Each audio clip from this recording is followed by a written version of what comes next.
우리는 인생을 살아가면서 많은 선택을 마주하게 됩니다. 여기서 A를 선택하든 B를 선택하든 결국 후회를 안 할 수는 없습니다.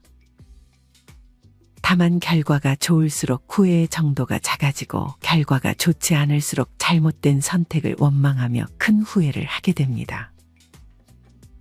이처럼 인간이 지나간 일에 대해 후회를 하는 것은 어쩌면 당연합니다.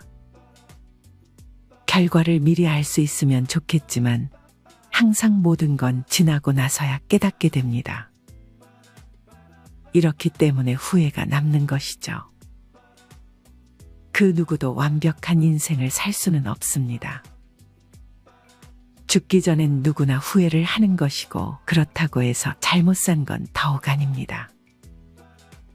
우리가 여기서 할 수 있는 것은 후회를 최소한으로 만드는 것입니다.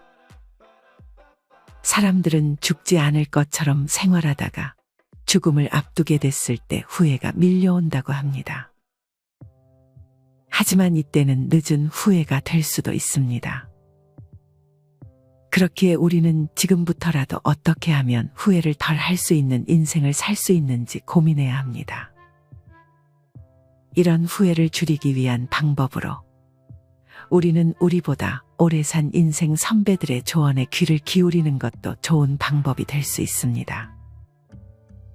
상황이 닥치기 전까지 우리는 어떤 후회를 할지 모르게 되는 경우가 많기 때문입니다. 우리보다 오래 산 분들은 과정을 대부분 겪어봤기에 그분들의 이야기는 우리가 더 나은 삶을 살아갈 수 있는 방향을 제시해 줍니다. 그렇다면 노년의 나이가 된 인생 선배들은 후배들에게 어떤 조언을 해줄까요? 오늘은 나이 들어 모르면 후회하는 두 가지에 대해 알려드리겠습니다. 첫 번째는 너무 일만 하며 사는 것입니다. 앞서도 얘기했듯 대부분의 사람들은 죽지 않을 것처럼 생각해 매일 하던 일만 반복하는 경향이 있습니다. 그렇기 때문에 내가 하고 싶었던 것들이 있어도 나중에 하면 되지라는 생각으로 계속 미루는 것입니다. 그러나 시간은 우리를 기다려주지 않습니다. 미루다 보면 하고 싶은 것들을 하지 못하게 되는 몸 상태가 되어버릴 수 있습니다. 특히나 돈 타령하느라 죽어라 일만 하다가 죽는 것을 후회하는 분들이 정말 많습니다. 물론 어느 정도 돈을 아끼며 생활하는 것은 좋지만 사치를 하지 않는 선에서 나에게 투자하는 돈은 절대로 아까워해서는 안 됩니다.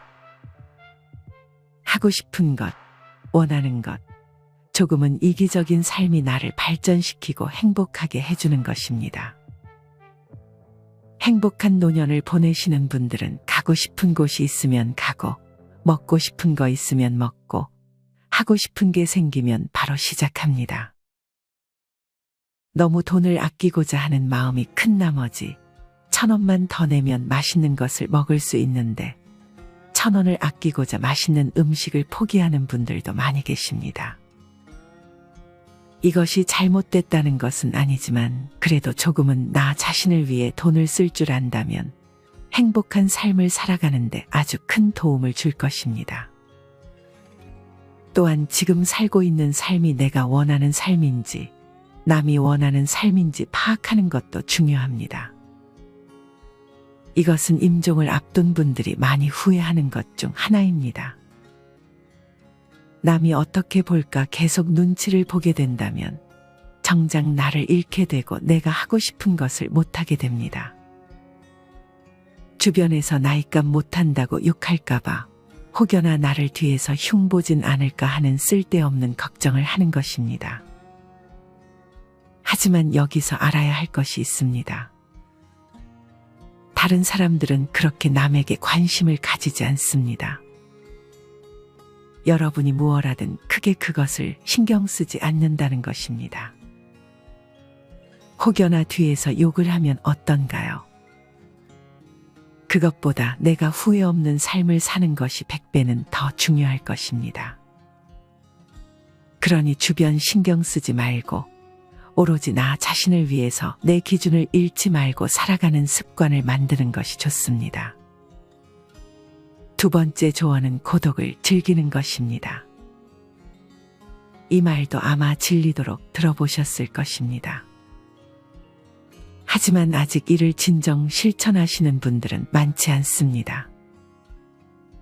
혼자 남게 된다면 자연스레 외롭고 쓸쓸한 감정이 먼저 들기 때문입니다. 먼저 이 감정을 받아들여야 합니다. 외롭고 쓸쓸한 감정을 억지로 밝게 만들 필요는 없습니다. 일단 나에게 느껴지는 감정을 먼저 받아들이고 이러한 고독과 잘 지내는 방법을 하나씩 터득하는 것이 중요합니다. 그렇다면 어떻게 우리는 혼자가 되었을 때 외롭고 쓸쓸한 감정에서 벗어나 고독과 함께 덜 후회하는 인생을 보낼 수 있을까요? 지금부터는 책 단독자를 통해 우리는 왜 고독감을 느끼는지, 어떻게 하면 우리는 외로움에서 벗어날 수 있는지 알아보도록 하겠습니다. 고독이라고 하면 외롭다, 불안하다, 무섭다, 싫다라는 말이 자연스럽게 떠오르는 걸 봐서 고독에 대한 이미지가 그리 좋은 것 같지 않다. 특히 최근 몇 년 동안 팬데믹의 영향으로 사람들이 집에서 혼자 시간을 보내는 일이 많아지면서 마음속으로 고독 아닌 고독감을 괴물처럼 키워버린 경우도 적지 않은 듯 보인다. 하지만 나는 고독보다 고독감의 괴물화야말로 비상사태가 아닌가 싶다. 왜냐하면 본래 고독이란 인간이 자신을 성장시키기 위해 꼭 필요한 감정이기 때문이다. 고독감은 느낌이어서 영령이나 귀신과도 같다. 실체가 없으니 있다고 생각하면 있고 없다고 생각하면 없다. 이 사실을 분명히 인식하기만 해도 마음가짐이 확연히 달라진다. 또 친한 친구가 없어서 외롭다는 식으로 생각하는 것도 적절하지 않다. 본디 인간관계는 반드시 길고 진하게 사귀는 데에 가치를 두어야 할 사안이 아니기 때문이다. 담백하고 얕은 교류를 관계의 기본으로 삼으면 고독감으로 고민할 일도 줄어들지 않을까. 무인도에서 혼자 사는 상상을 해보자. 깊은 외로움으로 몸도 마음도 시들어버릴까? 그렇지 않을 것이다. 물론 혼자 생활하는 것은 고독한 일이다. 하지만 애당초 사람과의 교류가 일절 없는 곳이니 혼자 시간을 보내는 것 말고는 선택지가 없다. 게다가 고독이 가져오는 외로움보다도 혼자서 어떻게 살아가지라는 고민이 훨씬 심할 것이다. 그러니 고독감에 빠져 있을 여유가 없지 않을까? 반면 직장이나 가정에서는 어떤가? 적어도 사람이 있으니 외롭지는 않다. 그런데도 마음이 고독감에 침식될 가능성은 다분하다. 사람은 혼자 있을 때 고독을 느끼는 게 아니라 주변에 사람이 많더라도 나는 혼자라는 생각이 들 때 외로움을 느낀다. 집단 속에 있으면 아무래도 전체의 틀에서 벗어나고 싶지 않다는 마음이 작용한다.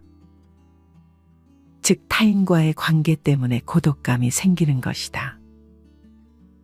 무엇으로 고독감을 해소할 수 있을까라는 질문에 나는 가장 먼저 책을 꼽는다. 여러분 중에는 책을 읽으라는 내 조언이 그리 마음에 와닿지 않았던 사람도 있을 것이다. 책을 읽어도 실생활에 도움이 되는 건 별로 없지 않나 라고 말이다. 책은 저자가 홀로 상당한 시간을 들여 엮어낸 글의 결과물이다. 물론 한 권의 책이 만들어지기까지는 편집자와 디자이너, 인쇄소 직원 등 많은 사람의 도움이 필요하다. 하지만 저수라는 시간은 저자 혼자만의 것이다.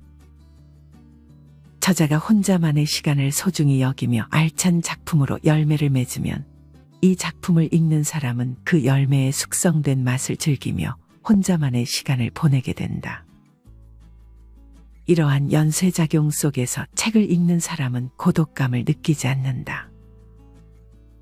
마음은 늘 저자와 함께하기 때문이다. 즉 혼자 있는 시간이 외롭더라도 책을 읽는다면 그 고독감을 해소할 수 있다. 마음이 힘들 때는 글을 쓰는 것도 좋다. 글을 쓰는 일에는 상당한 에너지가 필요하다. 자신의 마음을 글로 써내려가는 작업이 그리 쉽지 않기 때문이다. 하지만 그래서 더 재미있다. 내 생각을 쓰는 동안에는 그야말로 나만의 시간을 보내는 것이기 때문이다. 그 시간을 통째로 자기 생각을 쓰는데 사용하는 것이니 이보다 더 호화로운 일이 어디 있겠는가. 쓰는 행위를 하면 집중해서 생각할 수 있고 그럼 복잡했던 머릿속이 정리된다. 더불어 그 과정에서 충실감을 느끼게 된다. 게다가 쓰기는 생각을 말로 바꾸어 밖으로 표출하는 행위이다. 말에 실을 엮으며 마음속에 엉켜있던 기분이 확 풀리는 시원함을 느낄 수 있다. 또한 고독감을 해소해주는 벗으로 음악만한 것도 없다. 책을 읽는 데는 시간이 들지만 음악은 그렇지 않으니 참으로 큰 장점이 아닐 수 없다. 그러니 고독감이 들 땐 일단 음악을 틀고 그 공간에 몸을 맡겨보자. 일을 하면서 음악을 들어도 괜찮다. 멜로디를 배경 삼은 상황만으로도 외로운 마음의 위로가 된다. 리듬에 몸을 맡기다 보면 멜로디가 마음속으로 들어온다. 리듬과 멜로디가 하나가 되어 나를 위로해주는 셈이다. 나는 특히 외로울 때면 듣는 곡을 정해놓고 그것을 1, 2주 동안 200번 정도 듣는다. 이름하여 원 트랙 리피트 방식이다. 그 음악을 듣는 중에는 고독감을 차단할 수 있으니 결국에는 고독감이 흩어진다. 우리는 스마트폰을 비롯한 디지털 기기를 과하게 사용한 탓에 심신이 더욱 피폐해졌다고 할 수 있다. 둥지 생활에는 이런 경향을 더 심화시키는 면이 있다. 몇 년 전 인스타 브레인이라는 책이 출간되었다. 저자인 스웨덴 정신과 의사 안데르스 한센 박사에 따르면 하루 2시간 이상의 스마트폰 사용은 우울증의 위험성을 높인다. 그런데 현대인은 하루 평균 4시간 동안 스마트폰을 사용한다고 한다. 스마트폰으로 방대한 정보가 끊임없이 인간에게 흡수되면 뇌의 정보 처리 기능이 이를 따라가지 못해서 뇌의 과로를 일으키는 것이다. 그럼 어떻게 해야 에너지를 순환시키고 뇌의 과로를 풀어줄 수 있을까? 답은 단순하다. 운동이다. 인류는 500만 년에 이르는 긴 시간 동안 계속 몸을 움직이는 생활을 해왔다. 몸을 움직이지 않아도 생활이 가능해진 지는 길어봐야 최근 100년 정도다. 긴 역사에 비추어 보면 눈 깜짝할 정도로 짧은 기간이다. 인류가 몸을 움직이지 않는 생활에 익숙해져도 심신을 건강하게 진화시키는 날이 오려면 아득할 만큼의 시간이 필요하지 않을까? 돌려 말하면 인간은 몸을 움직여야 한다는 것이다. 운동하지 않고서는 몸과 마음을 건강하게 유지할 수 없다. 몸을 움직이는 가장 손쉬운 방법은 산책이다. 게다가 산책을 하면 사계절의 변화와 풍경 그리고 바람과 공기를 느끼며 거리를 오가는 사람들과 시선을 맞추면서 기분을 전환할 수 있다. 나도 매일 1시간 정도 반려견과 함께 산책한다. 특별히 산책 애호가는 아니고 반려견에게 산책이 필요하다 보니 일과로 삼는 정도다. 오늘은 쉴까? 하다가도 산책을 나서는데 집으로 돌아오는 길에는 늘 다녀오길 잘했네. 기분 전환도 되고 좋구나 하고 생각한다. 그런 의미에서 보면 산책을 위해 개를 키우는 것도 좋겠다. 무엇보다 개를 키우는 것 자체가 고독감을 줄여주는 효과가 있다. 개를 데리고 다니면 나처럼 개를 데리고 다니는 사람과 이야기를 나누게 된다. 그렇게 섞여 이야기를 나누면 전혀 고독하지 않다. 나는 반려견을 행복의 원천이라고 생각한다. 반려견이 곁에 있어 주어서 고독을 느끼는 일이 없다. 고독감은 마음을 위축시킨다. 그 외로움이 전염되는 것이니 몸도 굳어진다. 그래서 종종 수족냉증이 생기기도 한다. 반대로 말하면 몸을 따뜻하게 하면 마음까지 포근해진다. 이렇게 하는 방법에는 여러 가지가 있는데 그중 지압이나 마사지가 좋은 처방이 될 것이다. 또 하나, 몸을 따뜻하게 한다는 의미에서 목욕이나 사우나를 하는 것도 아주 좋은 힐링법이다. 마음이 외로우면 몸이 외롭고 몸이 외로우면 마음이 외로운 악순환을 한 번은 끊어줘야 한다. 나는 매일 밤 사우나를 하며 몸을 데우는 것은 물론이고 우연히 사우나에서 만난 사람과 가볍게 잡담을 나누면서 자연스레 고독감을 멀리하고 있다. 몸과 마음이 개운해지고 피로가 풀리며 활력도 회복되니 여러분도 꼭 한번 시도해보면 좋겠다. 띠가 50번 돌면 우리는 환갑을 맞게 되지만 여전히 인생의 재출발 지점에 선 듯하다. 60세가 되면 일을 계속하더라도 한창 일하던 현역 때와는 달리 더는 경쟁 사회에 신경 쓰지 않게 된다. 자산이나 연금 등에서 다른 사람들과 격차가 나더라도 젊을 때만큼 더 열심히 일해야 해, 최상위를 목표로 삼아야 해라며 초조해하거나 불안해하지 않아도 된다. 이 시기에 중요한 건 내가 좋아하는 일을 하며 나답게 살아가는 것이다. 즐거움이란 진기한 책을 빌려 첫 장을 펼치는 순간.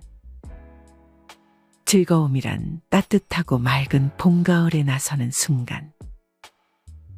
즐거움이란 아침에 일어나 어제까지 보지 못한 꽃이 피는 걸 보는 순간. 즐거움이란 오랜만에 생선을 지져 아이들이 맛있다며 먹는 순간.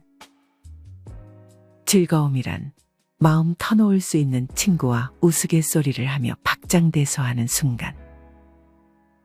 즐거움이란 좋아하는 붓을 구해 먼저 물에 적신 후 시험해보는 순간. 이런 식으로 일상 속 즐거움을 세며 살 수 있다면 중년기 이후에 하루하루를 알차게 보낼 수 있을 것이다. 정년퇴직을 하면서 할 일이 없어지면 다시 고독감이 얼굴을 내민다. 특히 일만 해온 사람이라면 회사가 줬던 소속감이 사라지면서 자신이 있을 곳이 없어진 것처럼 느껴질 것이다. 게다가 동네에는 아는 사람도 없고 종일 집에서 뒹굴뒹굴하는 것도 점점 지겨워져 외톨이가 된 것 같아 불안과 외로움을 느끼게 된다. 이런 상황을 방치하면 점점 새로운 무언가를 시도하는 일을 겁내게 되고 무기력해지며 최악의 경우 노인성 우울증에 걸리기도 한다. 하지만 그럼 일을 하라고 말할 수도 없다. 그렇기에 혼자서 조금씩 작업하는 재미를 느낄 만한 일을 찾아봐야 한다. 한 번은 집을 짓는 TV 프로그램을 보는데 그야말로 돌을 하나씩 쌓아 돌담을 만드는 아저씨의 일상이 소개되었다. 그 모습을 보고 정말 훌륭하다고 생각했다. 그는 자식도 손주도 있었지만 직접 지은 통나무집에서 혼자 살며 주변에 돌담을 만들어주는 분이었다. 이외에도 가령 도서관에서 책 빌려보기라거나 좋아하는 요리 프로그램에서 소개하는 레시피에 도전해보기, 매일 산책하며 발견할 것을 사진으로 기록해 자비 출판해보기 등 꾸준히 할 수 있는 일은 얼마든지 있다. 목표를 세우고 하나씩 해보며 성취감을 느끼는 것이 중요하다. 조금 더 욕심을 낸다면 미션이라고 여길 만한 일을 만들면 더욱 좋다. 그럼 사명감을 가지고 행하게 되니 더욱 즐겁고 보람찰 것이다. 나아가 일하던 때와 같이 사회와 연결되어 있다는 것을 실감할 수 있다. 노년의 고독에 관한 나쁜 예는 셰익스피어의 희곡에서 찾아볼 수 있다. 소개할 작품은 리어왕이다. 나로서는 이렇게 늙지 말아야지 싶은 노후를 엿보았다. 비극은 리어왕이 국정에서 물러나고 3명의 딸에게 영토를 나누어주는 장면에서 시작된다. 그는 딸들에게 아버지인 자신을 생각하는 마음을 피력하게 하여 아버지를 가장 지극히 생각하는 딸에게 많은 유산을 주겠다고 말한다. 이때 셋째 딸인 코델리아는 아버지의 성에 차지 않는 답을 한 탓에 리어왕의 노여움을 산다. 셋째 딸을 제외하고 첫째 딸과 둘째 딸에게 재산을 나누어준 리어왕은 50명의 시종을 데리고 두 딸의 집에 방문하는데 딸들은 아버지의 시종들까지 먹이고 재워줄 수 없다며 홀로 오게 한다. 리어왕은 첫째 딸과 둘째 딸에게 배신당했다며 분노를 터뜨리고 급기야 절망하여 폭풍우속을 방황한다. 고독의 수렁에 빠진 노인 리어왕의 포효가 이어지는 이 장면은 매우 극적이다.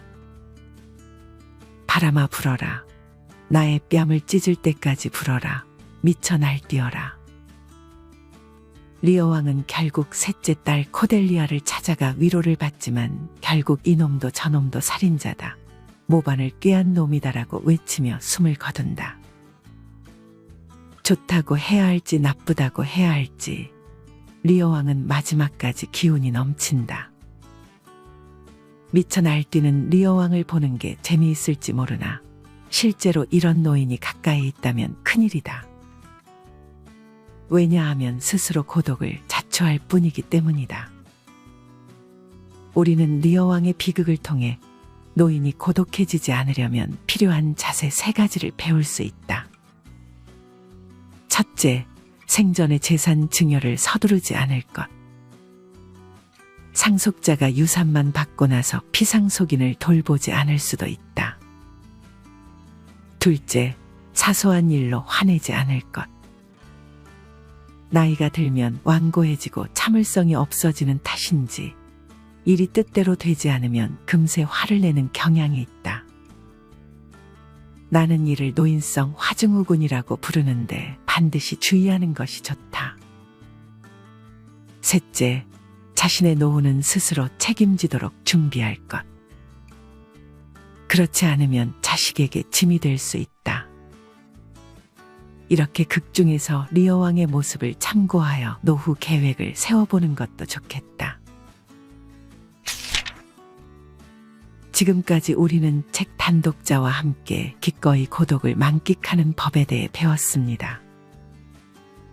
이 책에서 말하듯 혼자만의 시간을 통해 오직 나 하나로 충분해지는 삶에 대한 힌트를 얻으셨길 바랍니다. 오늘은 나이 들어 덜 후회하려면 알아야 할 2가지에 대해 알려드렸습니다. 첫째는 너무 일만 하며 살지 않는 것. 둘째는 고독을 받아들이고 독서, 글쓰기, 산책, 음악 등으로 고독감에서 벗어나 혼자만의 행복한 시간을 갖는 연습을 하는 것입니다. 이를 통해 여러분들이 진정 고독을 즐길 줄 아는 사람이 된다면 더욱 후회 없고 평안한 노후를 보낼 수 있을 것이라 확신합니다. 이상으로 오늘의 영상을 마치겠습니다. 우리 모든 구독자분들의 행복한 여생을 응원합니다. 다음에 더 좋은 내용으로 찾아뵙겠습니다. 감사합니다.